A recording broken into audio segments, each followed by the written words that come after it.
कोई चाय का ठेला लेकर के खड़ा रहता था, चाय बना करके बेचता था। अब कोई चाय बनाने की बात आती है तो मेरा ध्यान जरा जल्दी जाता है। उसने उस नाली में, स्वाभाविक ये गंदी नाली होती है, वहां गैस भी निकलता है तो कभी दुर्गंध आती थी। उसने एक छोटी सी बर्तन को उल्टा करके उसमें छेद करके एक पाइप डाल दी और जो गटर से गैस निकलता था वो पाइपलाइन से उसके अपने चाय के ठेले में ले लिया और वो चाय बनाने के लिए उसी गैस का उपयोग करके चाय बनाता था। बताइए। अरे हम तो फकीर आदमी हैं, झोला लेके चल पड़ेंगे जी। विपक्ष बिल्कुल सीधा सवाल पूछ रहा है। जब युद्ध शुरू हुआ था तभी साफ हो गया था कि तेल और गैस की आपूर्ति पर असर पड़ेगा, तो फिर सरकार ने पहले से तैयारी क्यों नहीं की? आज 11वां दिन बीत चुका है, गैस की किल्लत है, लोग घबरा कर बुकिंग कर रहे हैं, होटल और ढाबे बंद होने को मजबूर हैं। सरकार कह रही है कि सब नियंत्रण में है। अगर सच में नियंत्रण में है तो सिलेंडर के लिए लंबी लाइनें क्यों लग रही है?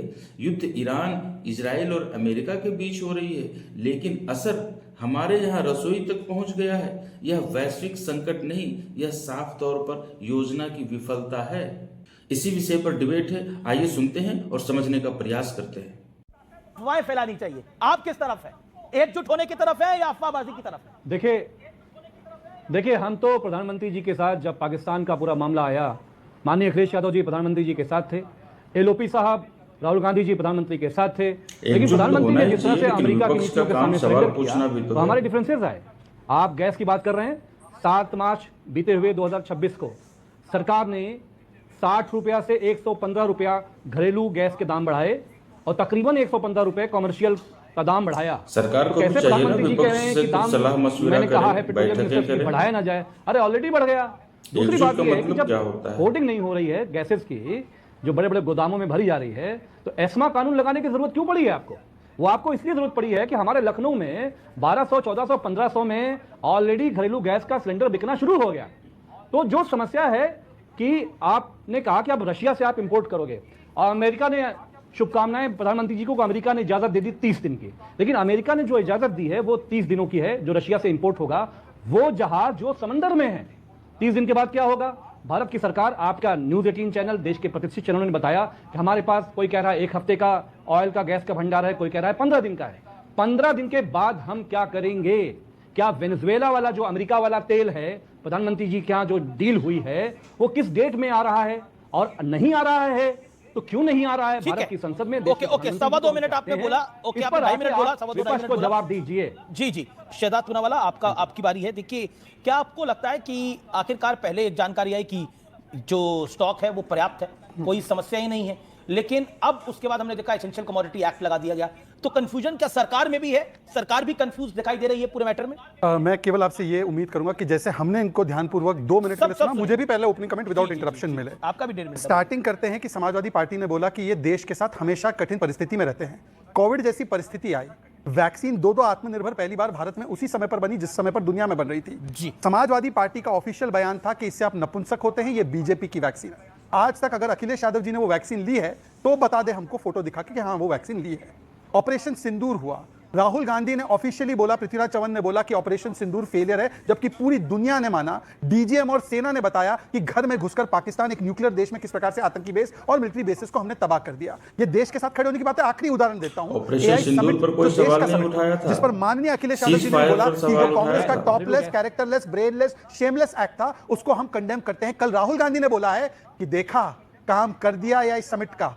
इसका मतलब कि राहुल गांधी ने सुपारी लेकर सोरोस की देश के खिलाफ साजिशों के वो सरगना है। राहुल गांधी आईएनसी नहीं, एएनसी, एंटी नेशनल कांग्रेस के नेता है। और अगर अमित जमे कमिटेड है, जो उनका ओपनिंग स्टेटमेंट है उसको, तो बोले कि मैं राहुल गांधी से अभी अलायंस तोड़ रहा हूं, ये देश विरोधी है। अब मैं उस पर भी अब मैं आपको बताना चाहता हूं कि अमित जमे समाजवादी पार्टी से है। समाजवादी पार्टी वो supporting a government called UPA इन 2013। अमीश देवगन जी, इनका उस समय पर मैनेजमेंट और आज का हमारा मैनेजमेंट में अंतर दिखाता हूं। उनका उस समय पर 2013 में कोई क्राइसिस नहीं थी दुनिया में, तो फ्यूल की शॉर्टेज के कारण 8 बजे फ्यूल पंप बंद हो जाए जाएंगे। ये फतवा यूपीए की सरकार ने निकाला, पहली बार फ्यूल कर्फ्यू। आपने पीस का कर्फ्यू तो देखा है, दंगों का कर्फ्यू तो देखा है। देश की जेनजी जाने, देश में 8 बजे पेट्रोल पंप बंद, सुबह तक नो पेट्रोल। आज की तारीख पर मेरी सरकार नहीं, अब आपका 2 मिनट बोल लिया। मैं अपनी सरकार का गिना दूं। आपने ये बात सच है, यूपीए के दौर में चैनल का संपादक होता था और मैं तब उस चैनल का संपादक होता था। I had a privilege to interview that petroleum minister Veerappa Moily, और वीरप्पा मोइली ने सामान्य रूप से इस बात को कहा कि 8 बजे बंद होना चाहिए, इससे लोग कम यूज करेंगे। ये यूपीए गवर्नमेंट का स्टैंड था। 2012-13 की ये बात 12-13 जी सर, केवल 20 सेकंड, आई रिक्वेस्ट यू। जी हम भागने नहीं देंगे। आज गैस का ये एजेंडा है। ओके नहीं, आई मेड योर पॉइंट, खत्म हो जाएगा 2.5 मिनट बोलिए आप। Okay 10 second. Okay Amit ji, आज की तारीख में देश की जनता को मैं आश्वस्त करना चाहता हूं, हमारे एक समय पर 0 स्ट्रेटेजिक रिजर्व्स होते थे, आज हमारे पास 8 से 9 हफ्ते के क्रूड ऑयल के रिजर्व्स पड़े हैं। हमने अपना ज्यादातर क्रूड ऑयल जो है 40 देशों से डाइवर्सिफाई किया। क्रूड ऑयल में कोई समस्या नहीं, क्रूड ऑयल और एलपीजी एलएनजी वो अलग होता है। एलपीजी एलएनजी को कोई भी देश रिजर्व के रूप में नहीं रख सकता, क्योंकि ये ब्यूटेन प्रोपेन से बनता है और गैसियस फॉर्म में होता है। इसके लिए भी, पर फिर भी इसके लिए भी मैं आपको बता दूं, ब्यूटेन और प्रोपेन को हम लोगों ने रिफाइनरी में डाइवर्ट करके प्रोडक्शन बढ़ाई और 100% डोमेस्टिक के लिए, 100% ट्रैवल के लिए, 100% इंपॉर्टेंट सेक्टर के लिए, 80% एग्रीकल्चर, हॉस्पिटल और बाकी इंपॉर्टेंट सेक्टर के लिए जितना वो यूज कर रहे थे उनको आज भी उपलब्ध है। पूरी दुनिया में तेल के सारे भंडार खाली हो रहे हैं, हमारे यहां पे कोई स्थिति ऐसी नहीं है, एक पेट्रोल पंप बंद नहीं है। Thank you, thank you sir. मेरा जो प्रश्न था पहला कि घरेलू गैस के दाम प्रधानमंत्री जी ने कहा पेट्रोलियम मिनिस्टर जी बढ़ाएंगे नहीं। आप भाई, आपने 7 मार्च को दाम बढ़ाए 60 से 115 रुपए, आपने कमर्शियल के दाम बढ़ाए, ये आपने क्यों बढ़ाया और ऐसा कानून क्यों लगाया? इसका तो जवाब आपने दिया नहीं। और शहजाद भाई ने जवाब दिया 9 हफ्ते का क्रूड ऑयल, हेलो 9 हफ्ते का क्रूड ऑयल अगर बचा हुआ है, देश का प्रधानमंत्री हिम्मत है अखिलेश यादव जी को फेस करके पार्लियामेंट में बताओ कितने हफ्ते का क्रूड ऑयल आपके पास है। चलिए अभी मैं पार्लियामेंट में आके जवाब दे रहा हूं। जवाब अभी अमित जमाई जी ने प्राइस की बात, मैं तो ऐसे ओपनिंग में ही बोलना चाह रहा था। Amit Devgan, because you are also editor of business channel once upon a time, 2014 January before our government came, price of 14 kilo cylinder 1241 कितना 1241 बिल भी है मेरे पास। उसके बाद हमारा प्राइस आज की तारीख में नॉन सब्सिडाइज का 850 था, अभी जाकर 60 रुपए बढ़ा है, 913 910 रुपए। नॉन जो सब्सिडाइज सिलेंडर है वो तब 400 का 200 का था, 400 450 क्या, आज 400 450 500 अखिलेश जी को फेस करने को तैयार है। बिल्कुल तैयार हूं। नॉन सब्सिडाइज में आज भी हम लोग यूपीए से कम दाम में बेच रहे हैं, जबकि 15 साल बाद की बात हो रही है और सब्सिडाइज सिलेंडर उसी दाम का दे रहे। उल्टा हम 10 करोड़ लोगों को उज्ज्वला सिलेंडर देते हैं, तब तो सिलेंडर केवल 20% लोग यूज करते थे, आज 100% लोग सिलेंडर यूज करते हैं और फिर भी हमने उसका दाम उतना ही रखा है। दिस इज मोदीज गवर्नेंस, ये मोदी की गवर्नेंस है। अवस्था चाहिए बताइए। अरे मैंने कहा अरे मेरा जवाब दो, मैं विपक्ष हूं ना, मेरा जवाब दोगे ना। अरे आप विपक्ष हो, पर आप विपक्ष के नाते बताओ आपकी सरकार की क्या उपलब्धि थी। ठीक है, एक सेकंड, अमीर कमाई को 20 सेकंड दे देते हैं, then Somnath Bharti. Okay, America से फ्यूल कब आ रहा है बताओ, अमेरिका से फ्यूल कब आ रहा है? मैंने यही तो पूछा, ये नाराज क्यों है शहजाद भाई? वेनेजुएला अमेरिका वाला तेल कब आ रहा है? प्रधानमंत्री जी ने भारत के लोगों से वादा किया था कि इंडो यूएस डील मैंने इसलिए किया है मेरे भाइयों और बहनों कि हमारे देश में गैस और जो है सीएनजी कम नहीं होगी। क्यों बढ़ाया था 115 रुपया? ये स्मृति ईरानी को टेलीविजन पे ले आओ निकाल के स्मृति ईरानी को। वही बात ईरानी को देखिए, ऐसा सुनिए अमित सिंह, मैं माफी चाह रहा हूँ, अगर एक महिला के बारे में नहीं ये स्मृति ईरानी को ले आओ का क्या मतलब है? गलत राजनीतिक विरोध हो सकता है, आप विरोध करिए। पॉलिटिकल पार्टी की नेता है वो। हाँ, पॉलिटिकल पार्टी के नेता, उनका राजनीतिक विरोध करिए ना, टेलीविजन पर लेकर आइए उनको, उठाकर लाइए टेलीविजन पर लेकर आइए उनको। बोलने का तरीका गलत था। सोमनाथ भारती, पॉइंट ये है कि वर्ल्ड में इस समय हम देख रहे हैं हालात कैसे हैं। There is a situation of crisis around the world, around the globe, इसमें कोई दो राय नहीं है। और भारत की स्थिति इस समय खासतौर पर एनर्जी सेक्टर के हिसाब से खराब नहीं है, लेकिन हम ये कह सकते हैं कि चिंता जरूर है और हर देशवासी के मन में ये चिंता होगी, हर सियासतदान के मन में ये चिंता होगी। लेकिन पैनिक मोड एक्टिवेट करने से क्या समस्या का निदान हो जाएगा? क्योंकि this government has dealt with Covid also. मैं कोविड पे भी आऊंगा अमित जी, लेकिन एक छोटा सा वीडियो है जो कि मेरे पास है, बड़ा इंटरेस्टिंग है। कोई चाय का ठेला लेकर के खड़ा रहता था, वीडियो चला दे। अब कोई चाय बनाने की बात आती है तो मेरा ध्यान जरा जल्दी जाता है। नाले के गैस से चाय बनाने वाली बात, और वहीं पर उनके एक नाली, गंदी नाली जलती थी। अब इसके दिमाग में कोई विचार आया, उसने उस नाली में, स्वाभाविक गंदी नाली होती, वहां गैस भी निकलता है तो कभी दुर्गंध आती थी, उसने एक छोटी सी बर्तन को उल्टा करके उसमें छेद करके एक पाइप डाल दी और जो गटर से गैस निकलता था वो पाइपलाइन से उसके अपने चाय के ठेले में ले लिया और वो चाय बनाने के लिए उसी गैस का उपयोग करके चाय बनाता था। बताइए, अद्भुत अब इतना सिंपल से टेक्नोलॉजी अद्भुत ज्ञान है हमारे इस देश के सबसे बड़े साइंटिस्ट दे गए। क्या चिंता करनी है देश को? अमित भाई क्यों गर्म हो रहे हैं? कारण क्या है? मैं समझ नहीं पाता हूं कि जब माननीय मोदी जी ने इस देश को इतना बड़ा टेक्नोलॉजी दे दिया, जैसे दिया था कोरोना काल में, याद है आपको, थाली बजाओ ताली बजाओ, कोरोना गायब।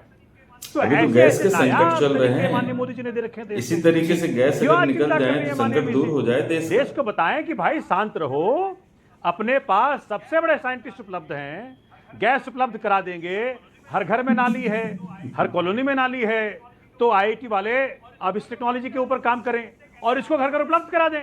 इसे कहते हैं आपदा में अवसर। तो इतना बड़ा अवसर माननीय मोदी जी ने दिया है इस वक्त हम सबको, तो हम लोग गैस के रिक्वायरमेंट से निपट। एक सेकंड, आपने बोला आपदा में अवसर देखना चाहिए, एक अच्छी बात आपने करी। क्या आपकी पार्टी भी आपदा में अवसर देख रही है, सियासी अवसर? देखिए, मैं तो माननीय मोदी जी की प्रशंसा कर रहा हूं और उनकी प्रशंसा करना भी अपराध है तो मुझे कह दो, मैं नहीं करूंगा प्रशंसा उनकी। लेकिन बात यह है, अच्छी बात है, आप प्रशंसा कर रहे हैं। सोमनाथ भारती, एक सेकंड, आपने बोला देखिए थाली बजाने से कोरोना कौन सा चला गया था। मैं पूछता हूं कि क्या चरखा घुमाने से देश को आजादी मिल गई थी? क्या तुम मुझे खून दो मैं तुम्हें आजादी दूंगा, वो कहने से क्या देश को आजादी मिल गई थी? नहीं, वो भावना होती है, वो भावना होती है, भावना की कदर करिए। डॉक्टर्स सब मुझे बताइए, अमित जी आप इतने बड़े जर्नलिस्ट हैं, आप अपने दिल पे हाथ रख के बताइए, क्या गैस के नाली से पाइप, जो नाली से जो गैस आता है उससे खाना बन सकता है? मुझे बता दीजिए। ठीक है, बायोगैस एक अलग चीज होती है, इस देश की लेकिन नाली से पाइप लगा के चाय बनाना या खाना बनाना ये शीश महल संभव बनाया नहीं गया है। जब लोगों की रसोइयां बंद थी।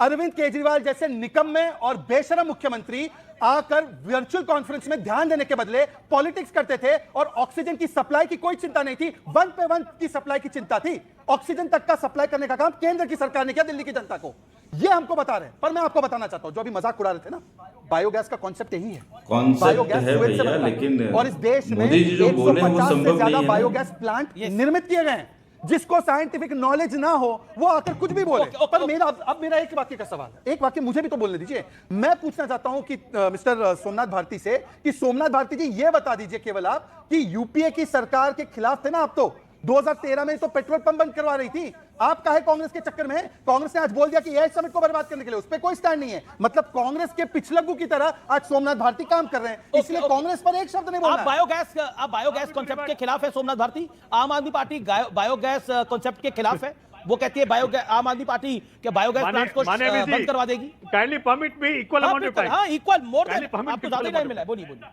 देखिए, ऐसा है कि शहजाद भाई भूल जाते हैं कि उस कोरोना के दौरान 20,000 करोड़ का राजमहल बना रहे थे माननीय मोदी जी। मालूम है आपको? देखिए, सेंट्रल विस्टा सब दुनिया में कोरोना कारण सब सीधा झूठ बोल रहे हैं, कोर्ट से परमिशन लेके आए थे कि कोरोना कुछ नहीं, हमारा 20,000 करोड़ का सेंट्रल विस्टा बनेगा। अरे वही तो कोरोना मार खा गया। आनंद दुबे, इस देखिए दुनिया में मुश्किल घड़ी है, ये मुश्किल घड़ी देश के साथ खड़े होने की है, देश, या फिर आपको लगता है कि अफवाह फैलाने की है? आप किसके साथ हैं? आप किसके साथ हैं? अमीश भाई नमस्ते। काश वह गाना आज सटीक बैठता पक्ष और विपक्ष पर कि जिंदगी हर कदम एक नई जंग है, जीत जाएंगे हम तू अगर संग है। बहुत बढ़िया। आज जरूरत है पक्ष और विपक्ष को साथ में रह के बैठकर बात करना।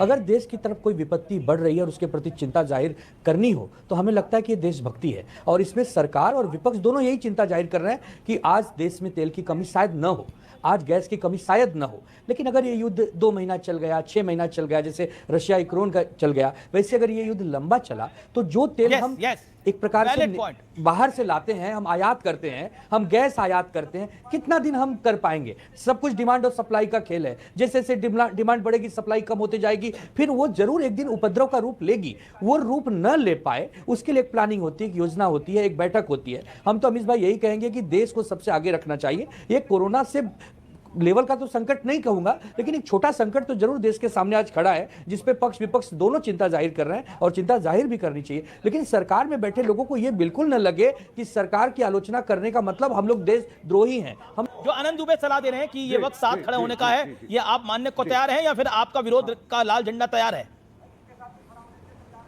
इनके साथ कोई खड़ा होने के लिए तैयार है? ये तो पूछ ले पहले बीजेपी वालों से, क्या सरकार अपोजिशन देश के साथ खड़े हो रहे हैं? ऑल पार्टी आनंद दुबे देश के साथ खड़े हो रहे हैं। एक मिनट सर, क्राइसिस ऑयल, अरे आनंद दुबे मेरी बात सुनिए सर, आप ये हवाई बातें थोड़ी ना है। क्या प्रधानमंत्री ने ऑल पार्टी मीटिंग बुलाई, उसमें उद्धव जी को निमंत्रित किया गया, डी राजा को निमंत्रण दिया गया, बोला गया साहब एक क्राइसिस आ गई है मुल्क के ऊपर, तेल की महंगाई बढ़ सकती है हमारे देश में, आज भी ट्रांसपोर्टेशन या रेलवे से होता है या ट्रकों के थ्रू होता है, अगर कीमत बढ़ गई, तेल की बढ़ गई, क्रूड की बढ़ गई, गैस की बढ़ गई, तो एक आर्थिक संकट आ सकता है। Let us all be together. क्या बोला सरकार ने? सरकार तो है ही नहीं ना वो कंडीशन। जिस कंडीशन की आप बात करें, आप कह रहे हैं मरीज वेंटिलेटर पर जाएगा, मरीज वेंटिलेटर पर जाएगा, लेकिन वेंटिलेटर वाली कंडीशन नहीं है ना, तो डॉक्टर क्यों बोलेगा कि वेंटिलेटर पर जाएगा? आनंद दुबे देश के साथ खड़े होने की बात कर रहे हैं, बीजेपी के साथ खड़े होने की बात नहीं कर रहे। नहीं, देश के साथ सब खड़े हैं। कर्नाटका में डाउन साउथ में होटल वालों के यूनियन ने लिखित में पत्र केंद्र की सरकार को दे दिया है, 2 दिन के बाद से कमर्शियल सिलेंडर नहीं है, 2 दिन, और ये है ओपन में। और मैं कह रहा हूं यहां पर जाएं जो व्यूअर्स देख रहे हैं और वेरीफाई करें मेरी बात को। यस सर, होटल रेस्टोरेंट वालों को गैस मिलने में तो थोड़ी दिक्कतें आ रही है, और देश में भी देखा जा रहा है कि बहुत सारे राज्यों में लंबी लाइनें लगी हुई है सिलेंडर की। तो सरकार जो है या फिर उनका जो माध्यम है बताने का, बोलने का, कि लोगों तक ये बातें पहुंचाई जाए कि ये लोग पैनिक ना हो। और हमारा भी बोलने का मकसद है आपसे कि पैनिक ना हो, सरकार की बातों का भरोसा रखें, अंततः हमको उन्हीं की बातों का भरोसा रखना पड़ेगा, तो पैनिक ना हो। और जो प्रोसेस है उस प्रोसेस से अपना सिलेंडर हासिल करें। पेट्रोल तो अभी चल रहा है, पेट्रोल तो बंद नहीं हुआ है, तो मिडिल ईस्ट में चल रहे युद्ध का असर अब हमारे रसोई पर भी उसका प्रभाव पड़ रहा है। तो दोस्तों, आपको ये डिबेट कैसा लगा कमेंट में लिखिएगा। चैनल पर नए हैं तो सब्सक्राइब कीजिएगा। आज के लिए इतना ही, बहुत बहुत धन्यवाद।